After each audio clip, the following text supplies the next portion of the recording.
Hello friends, அனைவருக்கும் வணக்கம். இன்றைக்கி நம்ம சேனலில் நம்ம என்ன வீடியோ பார்க்க போகிறோம் அப்படின்னு சொல்லி பார்த்தீங்கன்னா, நம்ம ப்ரீவியஸாக 10th ஸ்டாண்டர்ட் தமிழ் புக்கில் லைன் பை லைனாக இன்டீரியர் 1 மார்க்ஸ் நம்ம பார்த்தோம் ஃபர்ஸ்ட் யூனிட்க்கு. அது நீங்கள் பார்க்கல அப்படின்னா ரீசெண்டாக போட்ட வீடியோஸில் தான் அது இருக்குது, நீங்கள் போய் செக் பண்ணுங்கள். இன்றைக்கி நம்ம என்ன வீடியோ பார்க்க போகிறோம் அப்படின்னு சொல்லி பார்த்தீங்கன்னா, இது யூனிட் 2. யூனிட் 2ல் இருக்க இம்பார்ட்டண்ட் 1 மார்க்ஸ் எல்லாம் லைன் பை லைனாக நம்ம பார்க்க போகிறோம். நம்ம ப்ரீவியஸ் வீடியோவில் செய்யுள் லெசன் அப்படி சொல்லிட்டு போனோம். பட் இந்த வீடியோவில் நம்ம என்ன பண்ணலாம் அப்படின்னு சொல்லி பார்த்தீங்கன்னா, ஃபஸ்ட்டே நம்ம கிராமர் பார்த்துடலாம். கிராமரில் தான் வந்து நிறைய மார்க்ஸ் இருக்குது. நம்ம இந்த கொஸ்டின்ஸ் எல்லாம் வந்து கொஞ்சம் டஃப்பாக இருக்க போல் இருக்குது. ஆனால் நம்ம ஃபஸ்ட்டு கிராமர் பார்த்துடலாம். கிராமர் அப்படின்னு சொல்லி எடுத்துக்கிட்டோன்னா, இந்த தொகாநிலை தொடர் இது இருக்குது பார்த்தீங்களா, இந்த தொகாநிலை தொடர் தான் நமக்கு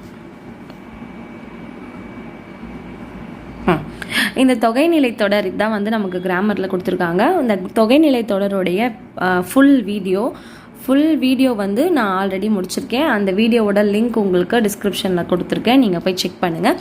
இப்போ இந்த வீடியோக்குள்ளே போகலாம். முதல்ல தொகை அப்படின்னா என்னன்னு தெரிஞ்சுக்கலாம்.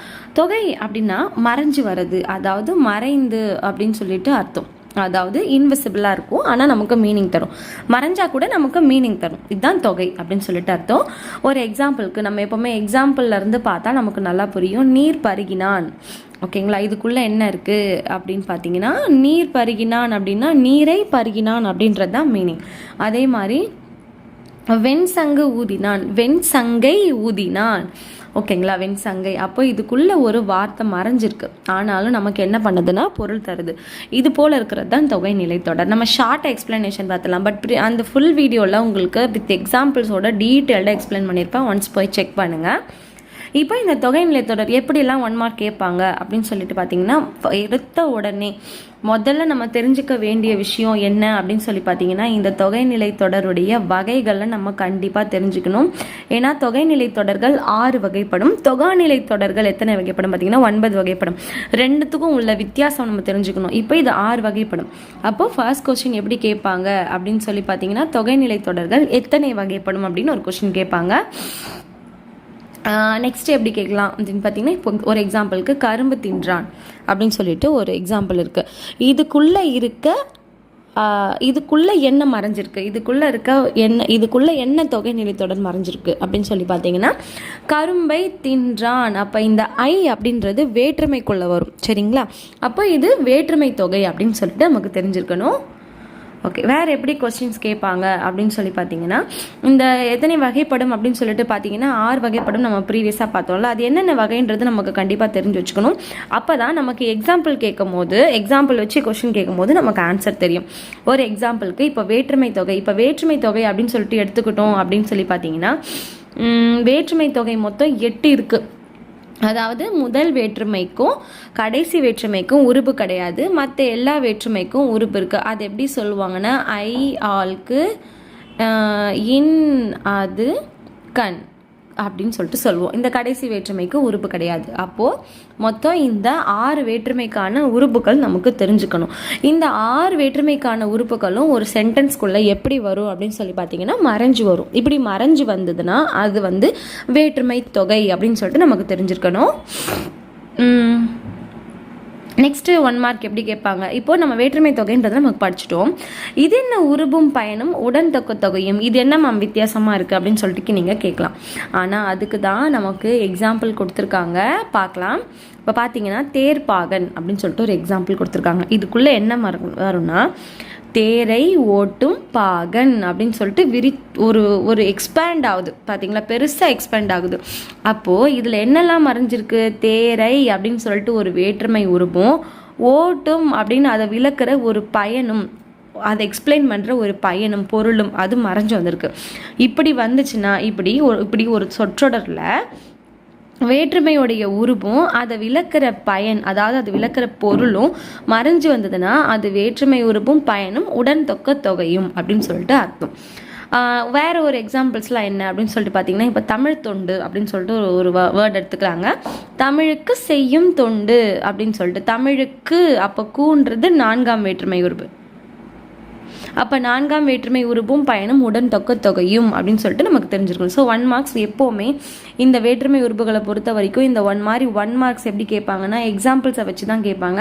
அந்த எக்ஸாம்பிள்ஸ் நமக்கு நல்லா தெரிஞ்சிருக்கணும். வேற எப்படி 1 மார்க்ஸ் கேட்பாங்க அப்படின்னு சொல்லிட்டு பார்த்தீங்கன்னா வினைத்தொகை. வினைத்தொகை எடுத்துக்கிட்டோம் அப்படின்னா வினைத்தொகையை பொதுவாக டெஃபினேஷன் நம்ம நல்லா தெரிஞ்சு வச்சுக்கணும். ஏன்னா இது வரைக்கும் வினைத்தொகை அப்படின்னு சொல்லிட்டு எடுத்துக்கிட்டாலே அதோடைய டெஃபினேஷன் தான் கேட்டிருக்காங்க. இதோடைய எக்ஸாம்பிள் பார்த்தீங்கன்னா இப்போ வீசு தின்றல் வினைத்தொகையை ஒரு ஷார்ட்டாக எக்ஸ்பிளைன் பண்ணணும் அப்படின்னு சொல்லிட்டு பார்த்தீங்கன்னா இதுக்குள்ளே 3 காலத்தை மறைச்சி வச்சு வரும். அதாவது எப்படின்னா வீசிய, வீசுகின்ற, வீசும் அப்படின்னு சொல்லிட்டு இதுக்குள்ளே 3 காலமும், கொன்ற, கொள்கின்ற, கொல்லும் அப்படின்னு சொல்லிட்டு இதில் 3 காலமும் மறைஞ்சு காலம் கடந்த பெயரெச்சமாக இருக்கிறதான் வினைத்தொகை. ஓகே, இதில் அதான் ஆல்ரெடி சொன்னேன் பார்த்தீங்களா, இந்த வேற்றுமையில் இந்த வினைத்தொகை இந்த தொகைநிலை தொடர்களில் இந்த வினைத்தொகை எடுத்துக்கிட்டிங்கன்னா டெஃபினேஷன் தெரிஞ்சு வச்சுக்கோங்க. நெக்ஸ்ட்டு பார்த்தீங்கன்னா பண்புத்தொகை அப்படின்னா என்ன, இதுக்கும் மோஸ்ட்லி டெஃபினேஷன் கேட்பாங்க. அதாவது பெயர் சொல்லுக்கும் ஃபர்ஸ்ட்லேருந்து பார்க்கலாம். நிறம், வடிவம், சுவை, அளவு இதெல்லாம் உணர்த்துறது எது அப்படின்னு சொல்லிட்டு ஒரு கொஷின் கேட்க சான்ஸ் இருக்குது. பண்புத்தொகை அப்படின்னு சொல்லிட்டு நமக்கு தெரியணும். செங்காந்தல் இது இதோடைய இலக்கண குறிப்பு கொடுங்க அப்படின்னா அதுக்கு நமக்கு பண்புத்தொகை அப்படின்னு சொல்லிட்டு சொல்லணும். எதனால செங்காந்தல் பண்புத்தொகையில் வருது அப்படின்னா செங்காந்தல் செம்மை அப்படின்றது ஒரு கலர், அதோடைய கேரக்டரை நமக்கு எக்ஸ்பிளைன் பண்ணுறதுனால இது பண்புத்தொகையில் வருது. இப்போ நம்ம ப்ரீவியஸாக பார்த்தோம் பார்த்தீங்களா, அது என்ன உருபும் பயனும் உடன் தொகையும், அதே போல் இங்கே பாருங்கள் இரு பெயரொட்டு பண்புத்தொகை. மோஸ்ட்லி இந்த இரு பெயரொட்டு பண்புத்தொகை நிறைய இடத்துல கொஸ்டின்ஸாக கேட்டிருக்காங்க. எப்படி கேட்குறாங்கன்னா சிறப்பு பெயர் முன்னும் பொது பெயர் பின்னும் இடையில் நின்று வருவது என்னது அப்படின்னு சொல்லிட்டு இப்படி ஒரு கொஷின் கேட்கலாம். ஆகிய அப்படின்ற உறுப்பு மறைஞ்சு வந்தால் அது என்ன அப்படின்னு சொல்லிட்டு இன்னொரு கொஷின் கேட்கலாம். ஸோ அந்த பண்புத்தொகையை பொறுத்த வரைக்கும் 3 1 மார்க்ஸ், இந்த ஒரு 3 லைனில் 3 1 மார்க்ஸ் இருக்குது. இது இரு பெயரொட்டு பண்புத்தொகை. அப்போ வேறு மாதிரியும் கொஸ்டின் கேட்பாங்க. எப்படின்னா மார்கழி திங்கள் அப்படின்னு சொல்லிட்டு ஒரு எக்ஸாம்பிள் கொடுத்துட்டு இதோடைய இலக்கண குறிப்பு என்ன அப்படின்னா இரு பெயரொட்டு பண்புத்தொகை. ஏன் இது இரு பெயரொட்டு பண்புத்தொகைன்னா மார்கழி அப்படின்றது ஒரு மாதத்தை குறிக்கிறது, திங்கள் அப்படின்னாலும் மாதத்தை குறிக்கிறது. அதாவது திங்கள் மாதத்துடைய சிறப்பு பெயர் ஃப்ரண்ட்லையும் அதோடைய பொது பெயர் பின்னாடியும் வர்றது. அதே மாதிரி இங்கே சாரை பாம்புன்றத இன்னொரு எக்ஸாம்பிளாக பார்த்துக்கோங்க. பாம்புனாலும் அது ஒரு பாம்பு வகை தான், சாரைன்னு தனியாக சொன்னாலும் அது ஒரு பாம்பு வகை தான். அப்போ பாம்புன்றது பொது பெயர், ஆனால் சாரை அப்படின்றது என்னது சிறப்பு பெயர். அப்போது சிறப்பு பெயர் முன்னும் பொது பெயர் பின்னாடியும் வருது, இரு பெயரொட்டு பண்புத்தொகை. நெக்ஸ்ட்டு உவமை தொகை அப்படின்னா உவம உருபு மறைஞ்சு வருது, அதுதான் உவமை தொகை. இதுக்கும் மோஸ்ட்லி இந்த உவமை தொகைக்கெலாம் நிறைய எக்ஸாம்பிள்ஸ் எனக்கு தெரிஞ்சு உங்கள் கைடில் நிறைய எக்ஸாம்பிள்ஸ் இருக்கும். கைடில் ப்ரிப்பேர் பண்ணிங்கன்னா கொஞ்சம் ஈஸியாக இருக்கும்.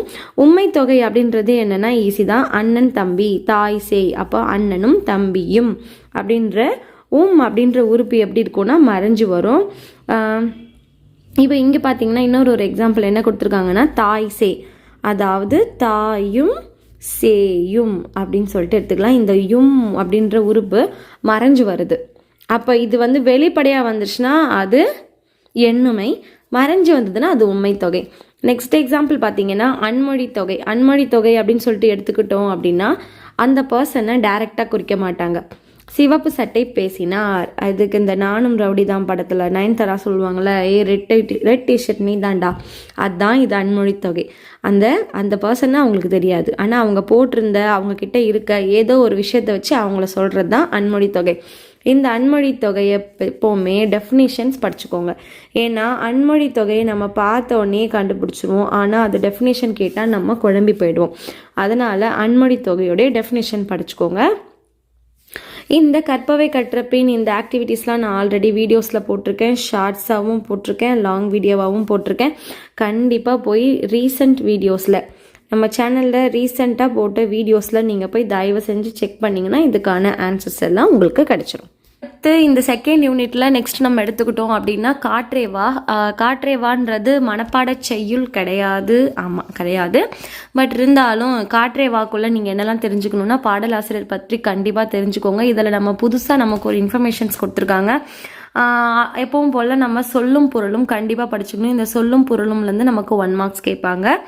நெக்ஸ்ட் நம்ம இதுக்குள்ளே இருக்க முக்கியமான விஷயம் என்ன அப்படின்னு சொல்லிட்டு பார்த்தீங்கன்னா, இந்த மாதிரி தெரிந்து கொள்வோம், உங்களுக்கு தெரியுமா, தெரிந்து தெளிவோம் இப்படின்லாம் சொல்லிட்டு வந்ததுன்னா கண்டிப்பாக அதெல்லாம் தெரிஞ்சு வச்சுக்கணும். நெக்ஸ்ட் நம்ம இந்த மாதிரி செய்யுள் பகுதியில் கவனிக்க வேண்டியது என்னென்னா, இந்த நூல்வெளி அப்படின்னு சொல்லிட்டு எடுத்துக்கிட்டோம் அப்படின்னு சொல்லி பார்த்தீங்கன்னா, அதில் பாடலாசிரியருடைய சிறப்பு பெயர் கொடுத்துருப்பாங்க.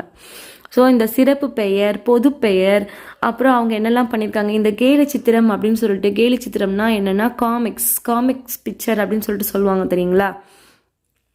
இந்த காமிக்ஸ் பிக்சர் இதெல்லாம் கிரியேட் பண்ணது யார் ஃபஸ்ட்டு அப்படின்னு சொல்லி பார்த்தீங்கன்னா பாரதியார். ஸோ அப்போது இவங்களுடைய சிறப்பு பெயர், இவங்களை யார் இப்படி சிறப்பாக சொன்னாங்க, இவங்க யாரால் பாராட்ட பெற்றாங்க, இந்த மாதிரி கொஸ்டின்ஸ் எல்லாம் கண்டிப்பாக கேட்பாங்க. அதனால் இந்த மாதிரி நூல்வெளியை நீங்கள் கண்டிப்பாக படிச்சுக்கணும். அதே மாதிரி நூல்வெளி, செய்யுளுடைய பொருள், பாடல் ஆசிரியர் இதோடு நிறுத்திடக்கூடாது. அங்கே தான் நமக்கு ஒரு ட்விஸ்ட் வைப்பாங்க. என்னன்னு பார்த்தீங்கன்னா, இந்த கற்பவை கற்ற பின்லேருந்து எதிர்பார்க்காத ஒரு கேள்வி நமக்கு கேட்பாங்க. நெக்ஸ்ட் பார்த்தீங்கன்னா முல்லைப்பாட்டு ஒரு மனப்பாட செய்யுள். ஸோ கண்டிப்பாக இந்த முல்லைப்பாட்டை நீங்கள் ஸ்கிப் பண்ணவே கூடாது. முல்லைப்பாட்டு சங்ககால பாடல், அதனால நமக்கு பார்க்கறதுக்கும் படிக்கிறதுக்கும் புரிஞ்சுக்கிறதுக்கும் நிறைய டைம் எடுக்கும். இந்த இந்த இந்த பாடல் பற்றின எக்ஸ்பிளனேஷனும் நான் தனியாக வீடியோவில் போட்டிருக்கேன், செக் பண்ணுங்கள். ஓகே, இப்போ இந்த முல்லைப்பாட்டு கண்டிப்பாக இந்த முல்லைப்பாட்டில் இருக்க இந்த சொல்லும் பொருளும் படிச்சுக்கோங்க. இந்த சொல்லும் பொருளும் எல்லாமே புது அர்த்தங்கள் கொடுத்துருக்கு, புதுசான மீனிங் இருக்குது, கண்டிப்பாக படிச்சுக்கோங்க. நெக்ஸ்ட்டு இலக்கண குறிப்பு அப்படின்னு சொல்லிட்டு எடுத்துக்கிட்டோம் அப்படின்னா, மூதூர்ன்றது பண்பு தொகை. இப்போ தான் ரீசெண்டாக போய் பார்த்துட்டோம். முதுமை, அதாவது முதுமை ப்ளஸ் முதுமைன்றது ஒரு கேரக்டர், அதனால் அது பண்பு தொகை. உருத்துயர், உருந்த, உருக்கின்ற, உருகும் அப்படின்னு சொல்லிட்டு இருக்கிறனால இது வினைத்தொகை. கை தொழுது, அதாவது ஆல்ரெடி இப்போ நான் எக்ஸ்பிளைன் பண்ண பார்த்தீங்களா, கையால் தொழுது. இப்போ இந்த ஆள் அப்படின்றது 3ஆம் வேற்றுமை தொகை மறைஞ்சு வந்திருக்கு. தடக்கை, தடன்றது உரிச்சொல்லுடைய உறுப்பு. கிராமர் அப்படின்னு சொல்லி எடுத்துக்கிட்டோன்னா, செய்யுள்னு எடுத்துக்கிட்டோன்னா இலக்கண குறிப்பு தெரிஞ்சிருக்கணும். அதே போல் இந்த மாதிரி தெரிந்து தெளிவோம் இதெல்லாம் கண்டிப்பாக படிச்சுக்கணும், ஸ்கிப் பண்ணவே கூடாது. இப்போ இந்த இடத்துல பார்த்தீங்கன்னா, இந்த முல்லைப்பாட்டு நம்ம ஏன் படிக்கிறோம் அப்படின்னா, அந்த முல்லைனா என்ன, முல்லை நிலம்னா யாரெல்லாம் அந்த முல்லை நிலத்தில் எந்த மாதிரி மக்கள் வாழ்ந்திருக்காங்க அப்படின்னு நமக்கு தெரிஞ்சுக்கிறதுக்காக தான் பாட்டு ஒன்று கொடுத்து, அந்த பாடலுடைய ஆசிரியர் ஒன்று கொடுத்து, அந்த பாடலை பற்றின டீட்டெயில்ஸ் நமக்கு கொடுக்குறாங்க. ஸோ அப்போ முக்கியமான விஷயம் இந்த முதல் பொருள், கருப்பொருள், உரிப்பொருள், இது நம்ம தெரிஞ்சு வச்சுக்கணும். இது நீங்கள் அடுத்தடுத்த லெசன் போகும்போது அங்கே உங்களுக்கு இதை பற்றி ஒரு அகப்பொருள் இலக்கணம், புறப்பொருள் இலக்கணம்குள்ள ஒரு பெரிய டாப்பிக்கே கொடுத்துருப்பாங்க. நெக்ஸ்ட்டு ஆல்ரெடி சொன்ன மாதிரி தான் எப்போவுமே பாடல் ஆசிரியர் பற்றின குறிப்பு பார்த்துக்கணும். இந்த முல்லைப்பாட்டு இதெல்லாம் நீங்கள் சப்போஸ் நான் 10th படித்து முடிச்சுட்டேன், நான் இதுக்கப்புறம் எனக்கு இதை பற்றி தெரிஞ்சுக்கணும் அப்படின்ட்டு எனக்கு அவசியமே இல்லை அப்படின்னு நீங்கள் நினைக்கலாம். ஆனால் அங்கே தான் உங்களுக்கு நாங்கள் ட்விஸ்ட்டு வைப்போம். நீங்கள் கவர்மெண்ட் எக்ஸாம் படிக்கிறீங்க, கவர்மெண்ட் ஜாப் தான் நீங்கள் போகணும் அப்படின்னு நீங்கள் ஆசைப்பட்டீங்க அப்படின்னா கண்டிப்பாக திருப்பி இந்த முல்லைப்பாட்டு இப்போ நீங்கள் படித்து தான் ஆகணும். ஏன்னா டிஎன்பிஎஸ்சியில் 100 கொஸ்டின்ஸ் உங்களுக்கு தமிழ் தான். இந்த தமிழுக்கு நீங்கள் எலிஜிபிள் ஆனால் மட்டும்தான் நீங்கள் அடுத்த இதுக்கே போக முடியும். அதனால் தமிழை எப்போவுமே கேர்லெஸ்ஸாக விட்டுறாதீங்க. உங்களுக்கு கவர்மெண்ட் ஜாப் வேணும்னா தமிழை நல்லா இப்போலேருந்தே படிங்க. ஏன்னா டிஎன்பிஎஸ்சி டைமில் உங்களுக்கு ஏஜ் ஆகிடும். ஏஜ்னால் அந்த 25 கிட்ட நீங்கள் போயிடுவீங்க. அப்போ உங்களுக்கு இதெல்லாம் பார்க்கும்போது கோவம் தான் வரும். அப்போ நம்ம ஒழுங்காக படிச்சிருக்கலாம் அப்படின்னு தோணும். அதனால தான் இப்போவே சொல்கிறேன், இப்போவே நல்லா படிச்சுக்கோங்க. ஓகே, இந்த புயலிலே ஒரு தோணி இதெல்லாம் ஸ்டோரி தான். இதெல்லாம் நீங்கள் கதையாக தான் எழுதுவீங்க எக்ஸாம்லேயும். வேறு என்ன இந்த யூனிட்குள்ளே இருக்குது அப்படின்னு சொல்லிட்டு பார்த்தீங்கன்னா, லெசன் இருக்குதுன்னு நினைக்கிறேன். ஆமாம், இந்த லெசனும் அதே கதை தான். கேட்கிறதா என் குரல், இதுலேருந்தும் உங்களுக்கு மோஸ்ட்லி கொஷின் ஆன்சர் வரும். இந்த கொஷின் ஆன்சர்ஸ்லேயே உங்களுக்கு நிறைய 1 marks வர மாதிரி தான் இருக்கும். அதனால் ஒன்றும் பிரச்சனை இல்லை. இப்போ இந்த வீடியோ கம்ப்ளீட் ஆகிடுச்சு. இதில் ஏதாவது டவுட் இருந்தால் கமெண்ட்டில் சொல்லுங்கள். வேறு என்ன மாதிரி 10th ஸ்டாண்டர்டுக்கு வீடியோஸ் போடலாம் அப்படின்றதையும் கமெண்ட்ஸில் சொல்லுங்கள். தேங்க்யூ ஃபார் வாட்சிங்.